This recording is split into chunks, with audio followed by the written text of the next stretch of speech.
কোমরের ভাঁজে একটা ভুজালি নিয়ে রাজপালের দরজার সামনে দাঁড়িয়ে গেল।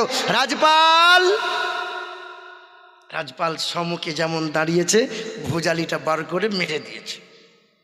রাজপাল লটকে পড়ে গেল। ইলমুদ্দিন হাত তুলে দিল, গ্রেফতার। 19 বছরের ছেলেটা যেমন গ্রেফতার হয়ে গেল, জেলে বন্দি হয়ে গেল, মাস পার হয়ে গেল, আদালতে বারবার তোলা হয়।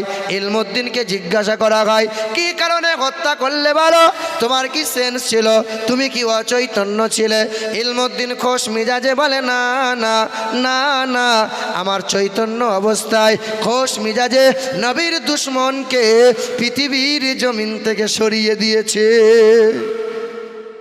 আমার বংশে গাল দাও, সহ্য করে নেব। বাপ মাকে গাল দাও, মেনে নেব। যে আমার ইমান, যে আমার জান নবী মোহাম্মদ, তার ব্যাপারে কথা বললে গলা